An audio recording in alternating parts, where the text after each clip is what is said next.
साहेब हे चाललंय का? शेतकऱ्यांच्या स्वप्नांची तुम्हाला राखरांगोळी करायची आहे का? आज तब्बल 12 महिने झाले शेतकऱ्यांच्या विहिरीचे अनुदान रखडलेले आहे. त्यांच्या खात्यात 1 रुपयाही जमा होत नाहीये. याला सर्वस्वी जबाबदार कोण? शेतकऱ्याच्या डोक्यावर कर्जाचा डोंगर होतोय, याला जबाबदार कोण? तुम्ही योजना आमच्यापर्यंत पोहोचवली, पण ही योजना पुरी करण्याकरता आमची अक्षरशः दमछाक झाली, यास जबाबदार कोण? नमस्कार मित्रांनो, मी आकाश पात्रे. 2024-2025 मध्ये मनरेगा या योजनेच्या अंतर्गत शासनाने शेतकऱ्यांना हजारो विहिरी दिल्या. शासनाचा नियम असा आहे की जी अनुदानित रक्कम आहे, तुम्ही विहिरी तुमच्या स्वखर्चातून, तुमच्या स्वतःच्या पैशातून खोदायचे आहेत, बांधकाम पूर्ण करायचे आहे आणि शेवट तुमच्या विहिरीचे फोटो आणि तुमचे फोटो हे शासनाकडे सबमिट करायचे आहे. त्यानंतर ते अनुदान तुमच्या खात्यामध्ये जमा होईल. आणि हेही झालं.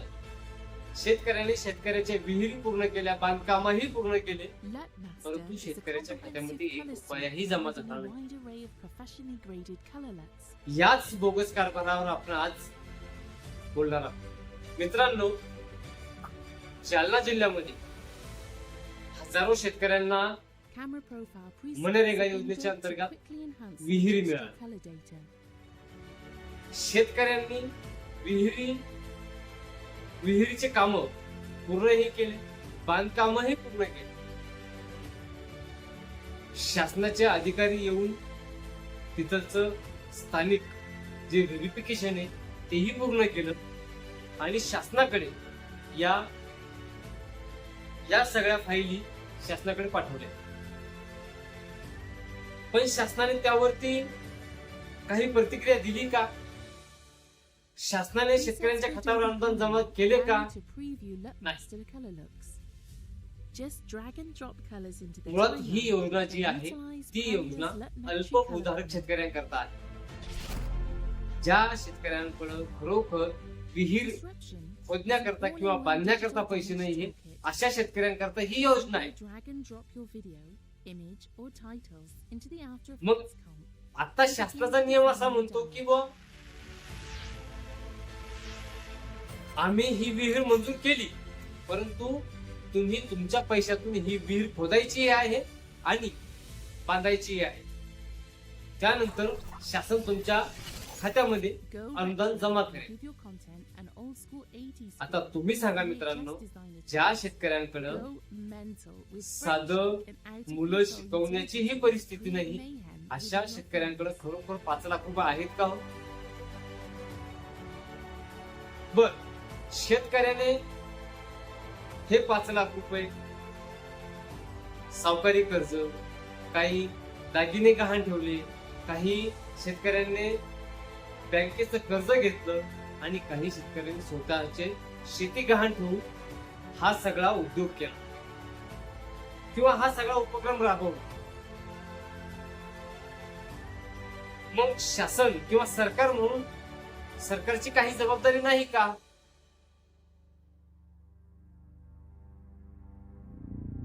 मग यावरती बोलायला कोणीही तयार नाही.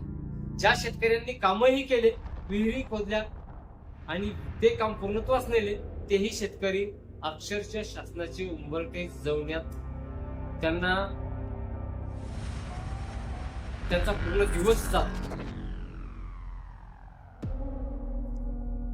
हेच उत्तर ज्या अधिकाऱ्यांकडे गेलं त्यांचे एकच उत्तर, होणारे साहेब, होईल, पडतील, बस. या शेतकऱ्यांवर आज कर्जाचा डोंगर उभा राहिला ही शासनाच्या लक्षात येत नाहीये. खरोखर ती जी अल्पभूधारक शेतकरी आहे त्यांना तितकं शेतीमधून उत्पन्न आहे का हो? हे प्रश्न आपल्याला कधी भेडसावत नाही का? मग त्या पदावर काम करणारे जे लोक आहेत त्याही लोकांना ह्या गोष्टी कळत नाही का? या लोकांना सगळं कळतं. पण आज ह्या भारताची अवस्था अशी आहे की एखादं काम मंजूर करण्याकरता तुम्हाला टेबला खालून पैसे द्यावे लागतात. ही खूप लाजिरवाणी गोष्ट आहे.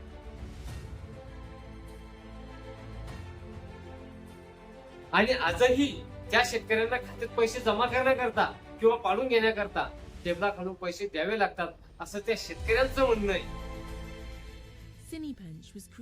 म्हणजे 5 लाखातून त्यांच्या घरापर्यंत रक्कम या किती लागली. मग त्या शेतकऱ्याचा खरोखर ते अनुदान घेऊन किंवा ती योजना घेऊन फायदा झाला का, याचाही कधी आम्ही विचार केला नाही. आमच्या शेतकऱ्यांचं खरोखर ही गोष्ट चुकीची आहे. कोणती शासनानं दिली भर उठवा परिणाम कर योजना आली म्हणजे आम्ही त्याच्यावर उतरून पडायचंय. कुठलाही विचार करायचा नाही, काही नाही. आपल्याकडे विहीर बांधण्यापुरते पैसे आहे का, आपल्याकडे तितकी रक्कम जमा आहे का. आणि ही सगळं करता करता त्या माणसाची किंवा त्या शेतकऱ्याची किती वाताहात होते याच्याकडे कोणाचंही लक्ष नाही.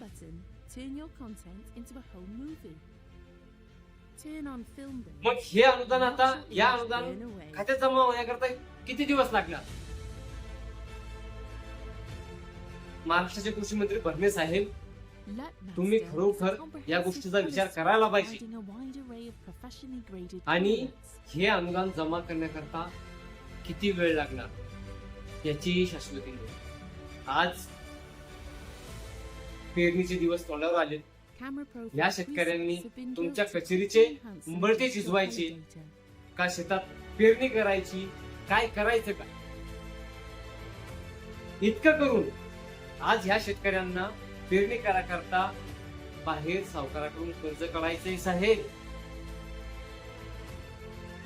हा शेतकरी त्रस्त झाला, याला जबाबदार कोण, सरकारी यंत्रणा की राजकीय व्यवस्था. आमचं शेतकऱ्यांचं खरोखर चुकलं, आम्हाला मान्य आहे. आम्ही आमची परिस्थिती नसताना एखादा ह्या ज्या योजना या योजनांच्या बळी पडतो. आमचं घरकुलाच्या बाबतीतही आमच्याकडून तसंच घडतं. आमच्याकडे घरचे पैसे राहत नाही. तुम्ही ते 1.5 लाख रुपये देतात, त्यामध्ये घर होत नाही. आमच्यावर कर्जाचा डोंगर होतो आणि मग आम्हाला आत्महत्या केल्याशिवाय पर्याय राहत नाही. आणि ह्या आत्महत्या जर सरत्या शेवटी जर हेच येत असेल तर मला असं वाटतं त्याच्यामध्ये शासन कुठेतरी कमी पडतंय.